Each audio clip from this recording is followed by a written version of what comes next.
डंडई से संवाददाता बिंदु कुमार की रिपोर्ट। डंडई के पैराडाइज पब्लिक स्कूल में पीटीएम आयोजित। बच्चों की शिक्षा, अनुशासन और संस्कार पर मंथन। डंडई प्रखंड क्षेत्र के पैराडाइज पब्लिक स्कूल डंडई में सोमवार को विद्यालय प्रबंधन समिति के नेतृत्व में पेरेंट्स टीचर मीटिंग पीटीएम का आयोजन किया गया। बैठक में बच्चों की शैक्षणिक प्रगति, अनुशासन, नियमित उपस्थिति, स्वास्थ्य, डिजिटल शिक्षा तथा अभिभावकों की जिम्मेदारियों सहित कई महत्वपूर्ण विषयों पर विस्तार से चर्चा की गई। विद्यालय प्रबंधन ने अभिभावकों से बच्चों को नियमित रूप से विद्यालय भेजने तथा निर्धारित स्कूल ड्रेस में ही विद्यालय आने के लिए प्रेरित करने का आग्रह किया। साथ ही घर पर पढ़ाई का अनुकूल माहौल तैयार करने और प्रत्येक विषय के लिए प्रतिदिन कम से कम आधा घंटा अध्ययन सुनिश्चित कराने की सलाह दी गई, ताकि बच्चों में नियमित अध्ययन की आदत विकसित हो सके। बैठक में बच्चों की स्वास्थ्य और पोषण को लेकर भी विशेष चर्चा हुई। अभिभावकों से कहा गया कि वे बच्चों को टिफिन में घर का बना पौष्टिक भोजन दें तथा बाजार में मिलने वाली जंक फूड और अस्वास्थ्यकर खाद्य पदार्थों से दूर रखें।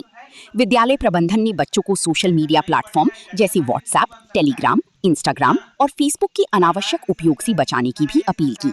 विद्यालय की ओर से बताया गया कि विद्यार्थियों की पढ़ाई को बेहतर बनाने के लिए e chapter, e book, notes, MCQ एवं प्रश्नोत्तर सामग्री उपलब्ध कराई जा रही है। इन शैक्षणिक सामग्रियों के अध्ययन के लिए ही बच्चों को सीमित समय के लिए मोबाइल फोन उपलब्ध कराया जाए।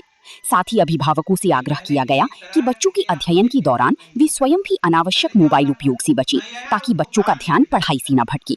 बैठक में अभिभावकों को बच्चों के साथ नियमित संवाद बनाए रखने, उनमें अच्छी संस्कार विकसित करने, घरेलू कार्यों में सहयोग के लिए प्रेरित करने तथा पारिवारिक विवादों और झगड़ों से बच्चों को दूर रखने की सलाह दी गई। विद्यालय प्रबंधन ने स्पष्ट किया कि विद्यार्थियों का नामांकन केवल एक ही विद्यालय में कराया जाए और दोहरा नामांकन न करवाया जाए। इस दौरान विद्यालय प्रबंधन ने सोशल मीडिया पर निजी विद्यालयों के संबंध में भ्रामक एवं अफवाहपूर्ण प्रचार प्रसार से बचने की अपील की। प्रबंधन ने कहा कि विद्यालय में रीएडमिशन शुल्क, डेवलपमेंट शुल्क अथवा किसी अन्य प्रकार का अतिरिक्त शुल्क नहीं लिया जाता है। साथ ही हर वर्ष पुस्तक या यूनिफॉर्म बदलने जैसी कोई अनिवार्यता नहीं है। विद्यालय में शुल्क वृद्धि भी प्रतिवर्ष नहीं की जाती, बल्कि अभिभावकों के साथ बैठक कर नियमानुसार लंबे अंतराल के बाद ही किसी प्रकार का संशोधन किया जाता है। फीस जमा करने में देरी होने पर भी किसी प्रकार का विलंब शुल्क नहीं लिया जाता। बैठक के दौरान अभिभावकों ने भी अपने सुझाव रखे।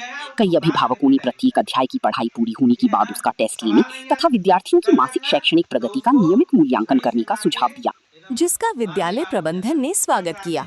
विद्यालय के निदेशक सिकंदर प्रजापति ने कहा कि अभिभावकों और शिक्षकों के बेहतर समन्वय से ही बच्चों का सर्वांगीण विकास संभव है। उन्होंने कहा कि विद्यालय की सभी गतिविधियों के संचालन में अभिभावकों की सहभागिता सुनिश्चित की जाएगी। विद्यालय का मुख्य उद्देश्य गुणवत्तापूर्ण शिक्षा प्रदान करना है तथा संस्था में शिक्षा और विद्यार्थियों के भविष्य को सर्वोच्च प्राथमिकता दी जा रही है।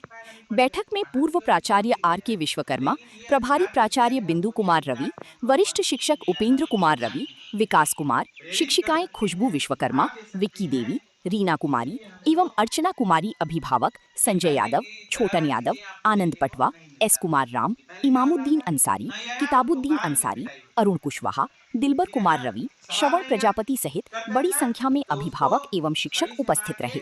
अगर आप जबरदस्ती काम कराते हैं, एक एप्लीकेशन उसने दे दिया बिठाने में आपका हस्तक्षेप लग सकता है, क्योंकि अधिकार है उसको पढ़ने का। ये पहले अधिकार नहीं था, 2009 के बाद। अब अभी भी तो है कि सबको पढ़ना जरूरी है। जब तक नहीं पढ़ेगा एक अच्छा नागरिक नहीं बन सकता है ना। सरकार की सभी तरह की योजनाएं, सरकार के नियम, जीवन जीने के तरीका, ये सब नहीं सीख पाएगा, नहीं पढ़ेगा। तो पढ़ना तो जरूरी सबके लिए है, लेकिन ये अधिकार जो दिया गया है वही अधिकार से हम लोग बन चुके हैं कि ज्यादा बच्चों को डांट नहीं सकते, प्रेरित कर सकते हैं, सुझाव दे सकते हैं। इसीलिए हम लोग ये पहले की तरह चीजें आपको देखने को नहीं मिलता होगा कि पहले क्या होता था, नहीं आया उसको बांध के पिटाई होता था, ठीक है ना। सवाल नहीं याद करता था तो उसको छड़ी से मार के एकदम बामे बाम हो जाता था।